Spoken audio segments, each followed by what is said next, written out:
has a pretty bad reputation of having a bad attitude, not tipping waiters, and doing things like not letting people look at her in the eye. Hundreds of messages like this that says, well, I work at the restaurant where I had dinner today. She was very regal. I had the honor of presenting her salad, right? J. Lulu's team has officially hired bots to dispel her being a menace to waiters. Saying I don't know her all these years later. I still don't know her. Her husband has been openly honest about his struggles with alcohol. What does she do with that information? She comes up with her own line of alcoholic drinks. Ice cube tray and place edible flowers throughout, and then top with water. But yes, it was extremely uncomfortable. It was really giving, I'm trying to be like Jennifer Gardner. I'm sorry, I know this is petty, but it was. I'm not a drinker. I just never started, just never, you know, it's like, don't drink, don't do drugs, you're gonna die. $400 to see Jennifer Lopez in this economy? I'm not a musician, I'm not an artist, I'm not a pop star, but I feel like at a certain point, you gotta realize we aren't where we were 20 years ago. Y'all, we have to talk about this situation with J-Lo, and it's hectic, guys. It's like a very bad car crash that you cannot look away from. This is horrible, but we have to get into it. What do you think about people still referencing I don't know her all these years later? I still don't know her. It is no longer glitz and glamour in J-Lo's life. It's drama. J-Lo has been making waves lately, and not the good kind. We're talking headlines plastered with scandals, lies, disappointment, drama, and a hint of betrayal. Literally like a Hollywood movie, but juicier. Okay, first things first, let's rewind to '99, a time before some of y'all were even born. J-Lo had already found herself caught in a messy crossfire of a gun incident with her then beau, Diddy. More on that later. Fast forward to the present, whispers of her past are creeping up faster than you could say, oop, but it gets worse, guys. This gun incident from her past couldn't have resurfaced at a worse time, because J-Lo was just on the brink of launching her big comeback. A movie, an album, the whole shebang, but even this project had flopped faster than a pancake on a hot griddle. After this unsuccessful project, J-Lo just couldn't wrap her head around the shame, so what did she do? J-Lo went to work, hired professionals, and produced the best movie ever. You wish. J-Lo's big ego couldn't even let her admit that she had failed. And so, in a desperate attempt to save face, would you believe a whole A-list celebrity resorted to buying fake comments on Instagram to increase views? What a PR nightmare. The shame, the scandal, the sheer audacity. Who knew our beloved J-Lo could fall from grace so spectacularly? Like, this is one of those situations where you say someone has failed successfully. J-Lo might be working hard, but the devil is working twice as hard to bring her down, because tell me why? While she was having all these hits, people from her past couldn't just stand her lies anymore. Apparently J-Lo has been lying about her rags to riches story, and we've now found out none of that living in the Bronx, surviving the hood story is real. Turns out J-Lo was living the high life way before she hit it big time. Private schools, fancy parties, the whole 9 yards. And her former classmates have come out to prove that J-Lo has been lying all along for years. OMG. So here we are, loves, witnessing the downfall of a Hollywood queen. Every juicy detail and every scandalous twist and turn. Strap in, because this roller coaster ride is just getting started, and we've got a front row seat to the drama. No, I'm okay, I don't even drink, no.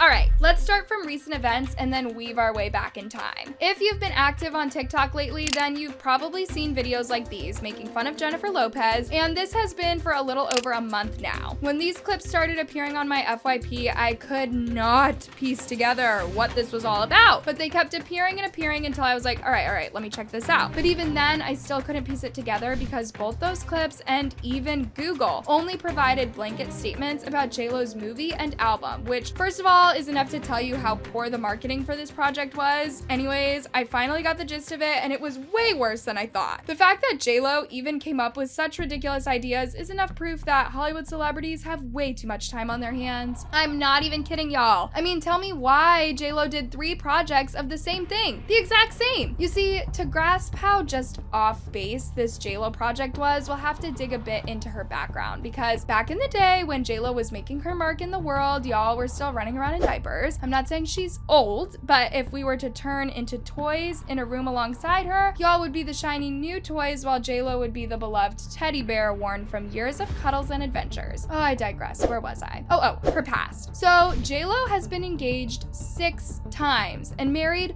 4 times, but we're not going to talk about all of those unions except for one, her 4th engagement and her 6th marriage, which is her current one to Ben Affleck. The two have been married now for 2 years, but JLo and Ben have a history. They had a thing so many years ago and even got engaged, but then the relationship ended. This piece of information is particularly important to this story because for some reason, just because the marriage has lasted 2 years and their love story is more like getting back with the guy who got away so many years ago, JLo had this groundbreaking idea to do a huge project, a movie, that will hit global headlines as the best love story that ever happened. Okay? At least in her head. Anyways, so the whole thing was about JLo celebrating their loves. She first released an album titled This Is Me Now, which is part 2 of her 2004 album called This Is Me Then, which is about the first time she was in a relationship with Ben. Her current album is about how their love story has developed over the years and the events that happened until they found themselves in the arms of each other after nearly 2 decades. Up to that point, it's cool. Nothing over the top, nothing too strange, absolutely normal. Then something crazy happened, and here's my theory. JLo was lazily lounging on her velvet sofa one fine evening, bathed in the golden glow of a breathtaking sunset, like sipping from her own branded cocktail line DeLola. And I'm guessing Ben Affleck was probably beside her, and in such the glory of such a beautiful moment, JLo had yet another light bulb moment and thought,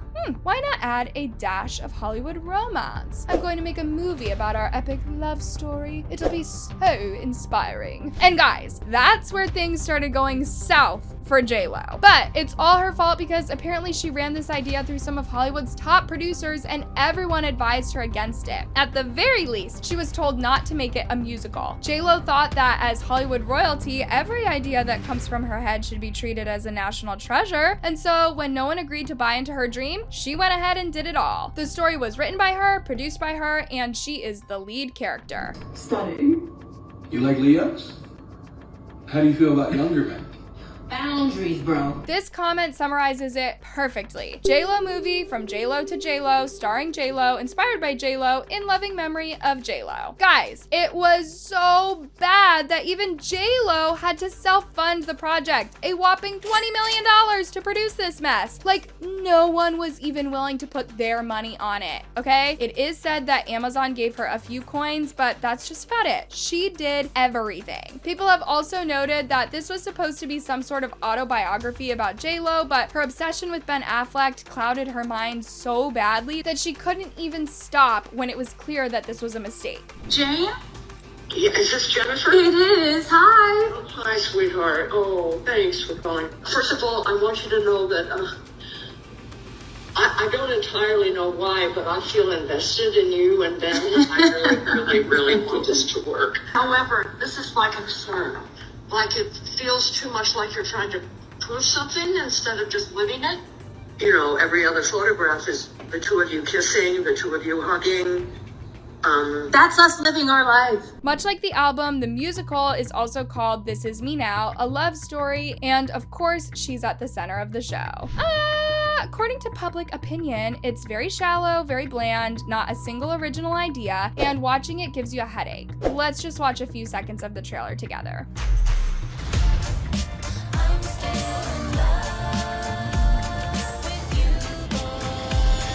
Third time's the charm. This guy don't stand a chance. The comment section was really sending me. This is the most unbelievable vanity project that absolutely no one asked for. It's mind-boggling. This is the most confusing trailer I've ever seen. Why is a fat Joe of all people a therapist? I still haven't watched all of this film. I'm determined to get through it, but I can only take about 3 minutes each month, so I'm hoping to get it over with by Christmas. I made it 43 seconds into the trailer before pausing and typing this. That's enough for me. Romance, sci-fi, comedy, drama, tragedy, dance, a musical, she's doing it all. And if you thought these comments were a little too salty just from watching the trailer, people who watched the movie said that they didn't even know what was going on. I just finished JLo's new movie. Where do I begin? If you're curious about the plot, so am I. and I just watched it. It's some like mythological story where she like chases a magical hummingbird. Like Pan's Labyrinth meets a J-Lo music video. It's a movie no one asked for. J-Lo works in a heart factory, but they don't make hearts at this factory. It's just a factory with one big heart inside. If you're confused, buckle up. The heart starts malfunctioning and it's about to explode and like everyone's about to die. So they just do choreography as we do in an emergency. J-Lo goes in to save the heart, but they're still dancing. Like no one is doing their jobs. They're just dancing. No wonder why this factory's falling apart. Then, oh my God, then J-Lo is in a futuristic glass house with her new lover. Also, I don't know if you knew this, but in the future, ropes are in. Everybody's wearing ropes. So her and her boyfriend get in a fight because she keeps putting her grubby little hands on every surface of this all glass house. And he's like, do you know how expensive that is to clean? But they're not alone. J-Lo has roommates in this glass house who are also obsessed with ropes. Also, what an inconvenient house. Like, there's no privacy. Everything breaks all the time. As J-Lo is going through all of these breakups, the zodiac signs are watching her from above. And the zodiac signs are all different celebrities. And I know people thought that this was weird, but I actually found it was impressive that J-Lo knew of other celebrities other than J-Lo. Honestly, I think she probably had to Google popular celebrities. You know, in the original script, she was playing all of these signs. So after multiple failed marriages, J-Lo is diagnosed with love addiction. So she goes to a Love Addicts Anonymous meeting and tells her whole life story. And she's like, love? What do I know about love? They're like, girl, why did you stand up? Sit down and talk like the rest of us. She doesn't want help. She wants an audience. And then they all just start doing the dance from the OA, as we do in AA meetings. In the end, she finds love, so she feeds petals to the heart to fix it. But then the heart just produces petals, so it eats and produces petals.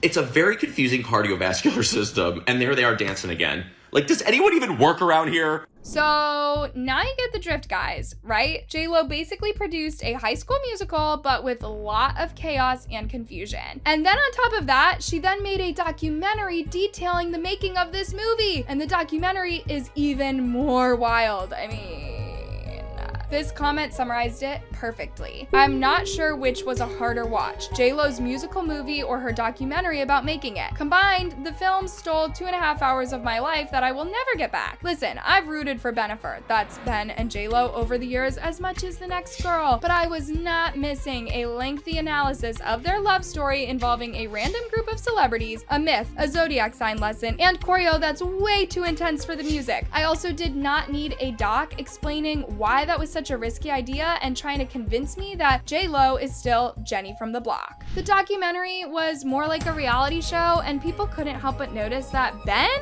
wasn't feeling any of it. Word on the street is that, like everyone else, he also discouraged J-Lo against the movie idea, but J-Lo being J-Lo, it's always her way or the highway. I think he's very comfortable with me doing all of this, but he loves me, he knows I'm an artist, and he's gonna support me in every way he can. It's such an irony that this documentary was meant to make her more likable, but ended up doing the opposite. Putting her eyes in the hot school bed, younger, age 28, when she was in the mansion, but exhausted.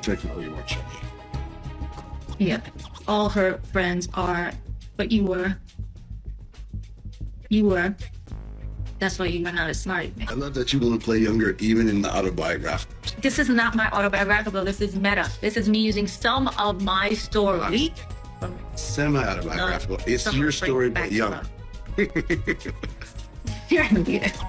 It's one thing to support your partner's career and all, but shouldn't it not be at the expense of your personal life and private business being exposed out there? Because we all know Ben is a super private guy. Jen was really inspired by this experience, which is how artists do their work. They get inspired, their personal life, it moves you. I know as a writer and director, like I certainly do the same things. This goes to prove that actually none of her Hollywood friends wanted to be a part of this. I want you to call Derek. We need him for like 1 or 2 days. It's a wedding, babe. He's in a wedding. It's a wedding. He's not gonna give up his wedding. I mean, whose wedding? It's a wedding he's in. I want you to call him. It's being said that she approached Taylor Swift, like J-Lo seriously thought Taylor had the time for such. Jason Momoa also turned it down, and even Lizzo. We sent out all the offers last night to everybody, and we're waiting to hear back on a few people, like Jane Fonda. Taylor Swift is a no. Jason Momoa is not available. Jennifer Coolidge not available. Lizzo not available. He's doing Succession 2 and The Lion King and Star Wars Andor 2, so he's not necessarily he's not available, but he does to you. You want Vanessa Hudgens? It'd be good to get Bad Bunny to do a little cameo as the bad kid. Ariana Grande's unavailable. She's in London until September. Snoop's not available, unfortunately. I don't want to force anybody to do this who doesn't go, this is going to be fun. Nobody wants to say no to me, Penny. I get that. But when an actor doesn't like a script or doesn't think it's good enough or is worried about it, that's what they'll say. I know that. I've done it. Lizzo, however, responded saying she was never asked. Ain't nobody told me nothing. Nobody asked me. J-Lo, I love you. This is kind of true because Lizzo's career is literally hanging on its last thread right now, so she would have jumped into this without thinking twice. So again, J-Lo's team was just as weak as her storyline. When it started raining on J-Lo, she might have underestimated just how heavy it would pour on her because after such a huge project flopped, the last thing she expected was the wrath of her fans and literally everyone else. This backlash started with this scene. I like taking my hair out like this. It reminds me like when I was 16 in the Bronx, running up and down the block. A crazy little girl who used to be wild and no limits, all dreams and You see, for a very long time, literally since the beginning of her career, J-Lo has always stuck to this narrative that she's just an average girl from the block who made it to the top. I'm still Jenny from the block. Just to show you how inauthentic this whole Bronx BS was, some of the people who worked with her on this film disclosed that the scene was so inauthentic that they did 12 takes and still couldn't get a more reasonable angle. Little fun fact, I was on the set of that shoot. It took her 12 times. We did 12 takes for that commercial. 12 takes. 12 takes. That's insane. 12 times. And that was the one that they went with. That was the best shot we got. After 12 takes. Guess what the one that was? Yeah, you're right. It was the 12th, big brain. Dude, she hadn't even when she was 16, she wasn't in the Bronx. She was already in movies as a kid. Shut up, J-Lo. And yet J-Lo kept mentioning the Bronx so much in the movie that it became a viral meme. And when I tell you that people have mopped the floor with her, take a shot every time she says the block. People who went to school with J-Lo have literally come out to put an end to this. And when I tell you that the internet can be petty, the people who grew up on the block have also said, we don't know who this is. I like taking my hair out like this. It reminds me like when I was 16 in the Bronx. The scream I just fucking scrumped. Me and J-Lo went to the same all-girls private Catholic high school in my neighborhood that I grew up in. So let me show you guys the block. First of all, this is her real yearbook picture. I've seen it, I've held it. It's real. Here's a picture that I took from the school. And this is what the girls on the block looked like. I'm sure J-Lo's friends looked very similar. I literally lived right across the street from the school, so I took this picture from my balcony, and you can see how the school itself is a mansion. We called it the mansion because it literally used to be a mansion. We had fireplaces and showers in our classroom. No hate to J-Lo at all. I know she just went to school here, but it's really funny seeing her rep the block and knowing that she went to high school in Throg's Neck. I think it's hilarious. Someone said, help, I just searched it up. The yearly tuition is $12K. Running up and down the block was code for jogging, I guess. That's the hair she had out at 16 being wild on the block. I truly have left this woman alone for years. I have just been annoyed in silence since high school. And guess what? I'm a Puerto Rican woman from the Bronx who went to the same high school as you, and you're lying. I saw your high school photo. You did not have hair like that, and we also both attended an all-girls Catholic high school in an Irish and Italian neighborhood, so you weren't running up and down the block. You know damn well you were sitting next to Megan Farley and Christine Marchetti in class. Why are you lying? Please stop using us to look human. We are sick of you. You don't do shit for us. Keep our names out of your mouth. We're not running up and down the block. Not all of us do that for kicks. You're stupid. Stop using us to look human. Stop using us to look relatable. we don't like you. Even the production crew, literally people she was paying, felt that it was a complete waste of time. It's inarguably too many parts to main something that feels whole, a chaotic, a rushed journey through the mind of a megastar who prefers to keep her real self in the shade. It's not really much of anything in the end and feels most like a stitched together collection of pre-filmed awards show bits working best as yet more proof of Lopez's considerable screen magnetism. I don't entirely know why, but I feel invested in you and Ben. I really want this to work. However, this is my concern. Like, it feels too much like you're trying to prove something instead of just living it. You know, every other photograph is the two of you kissing, the two of you hugging. That's us living our life. I wish I'd say that this is the end, but something else happened. So, as per usual, J-Lo announced that she would be going on tour for this already failed movie. Ugh! Who was advising J-Lo? She had already scheduled several places, including Nashville, New Orleans, Tennessee, Atlanta, Houston, Tampa, but then again, out of nowhere, she canceled the shows without giving any warning. Well, the truth is that the ticket sales were so low, they were overpriced, and not so many people were enthusiastic enough to watch this movie as she had assumed. And the third reason is that the general public has just had enough of J-Lo's meanness over the years that they couldn't be bothered whether she made a comeback or not. Just like the blind items predicted, after Jennifer Lopez's flop of a documentary and flop of a new album, her tour is allegedly failing as well, and she is canceling tour dates. As I told you would happen, no one wants to see the A-list everything in her mind celebrity perform and is canceling concerts right and left. And the related headline reads, Jennifer Lopez cancels handful of shows on her first tour in 5 years.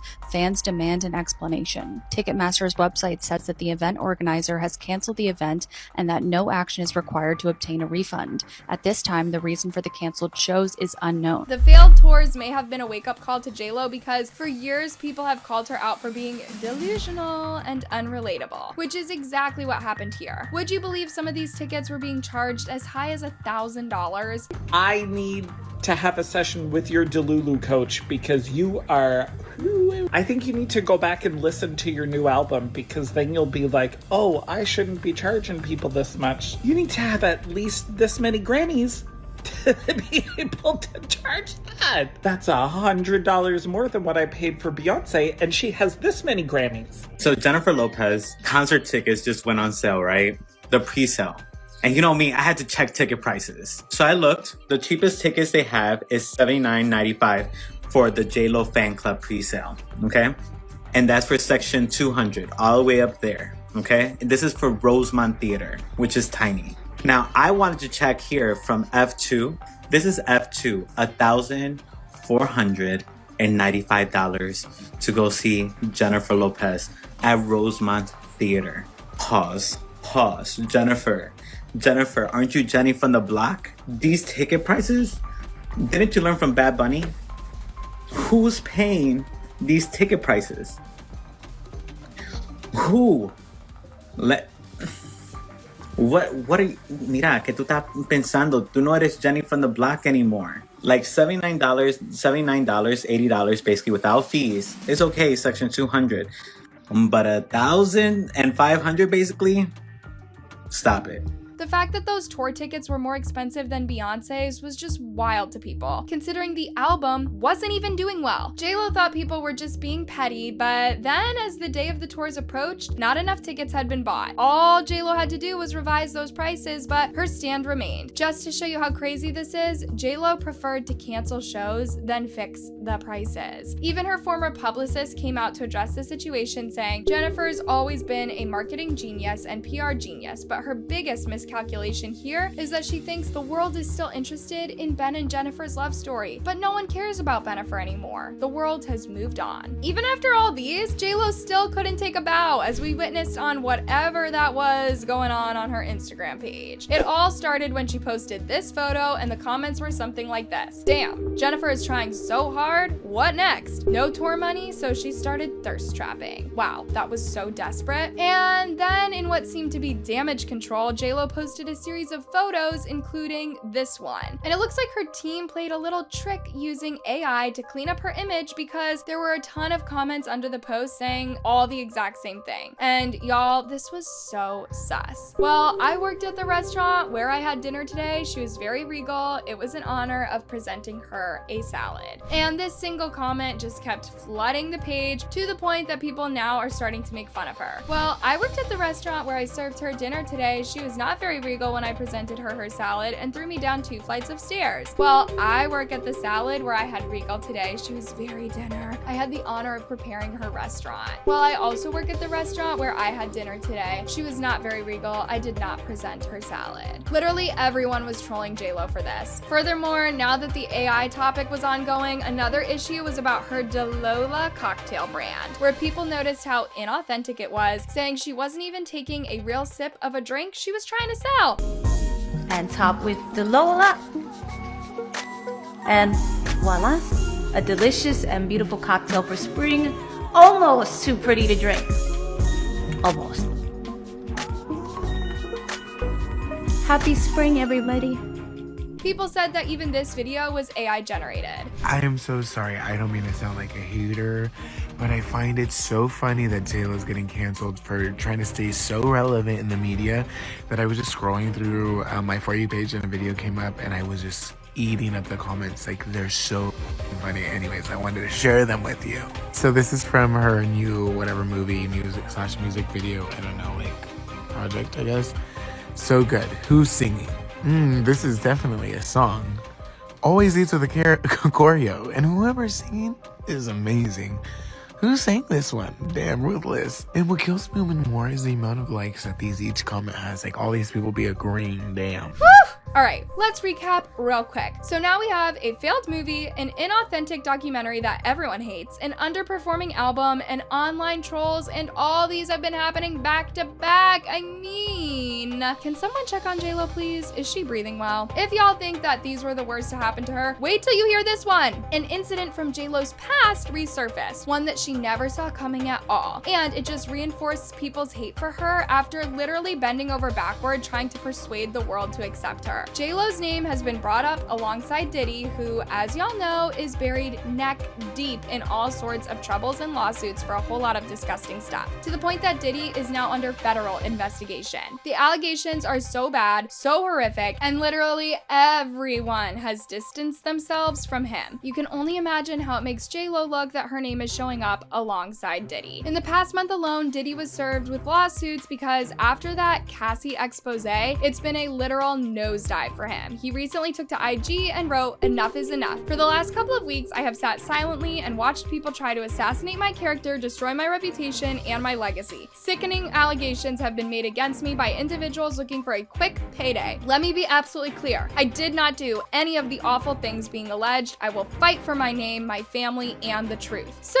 how does this all go back to JLo? She is one of the many celebrities that are apparently going down with Diddy, because at one point these two were lovebirds, somewhere in the 99 whereabouts. In December of 1999, JLo and Diddy got arrested. So what happened? Diddy got into an argument where they were in a club in Manhattan and Diddy fired a gun, which left 3 people injured. But Diddy, JLo, and his bodyguard immediately fled the scene, but the police immediately caught up with them. Here's the craziest part. JLo is being implicated in that incident because she's the one who passed Diddy the gun. It's being said that JLo is the one who used to carry that weapon in her handbag for Diddy, and she would produce it whenever Diddy needed it. What a mess! What a shame! According to the New York Post, 2 law enforcement sources tell the Post that the infamous shooting and the trial could possibly be reinvestigated as a part of sweeping federal probes into Combs, now 54, called Diddy, whose past includes more than one mysterious shooting. So that's it, loves. In the end, JLo did make headlines as she had hoped for, but not in the way she had imagined. After such a huge and tiring project, she made so many losses, and not even a single one of those pieces piqued people's interests. It was so bad that even at the time of the launch, it ranked at number 38, just barely in the top 40. This Is Me now instantly becomes the lowest charting title on the Billboard 200 of Lopez's career. I'd love to hear your thoughts about JLo's drama-packed life down below, and please turn on your notification button for detailed scoops into the lives of these celebrities and influencers.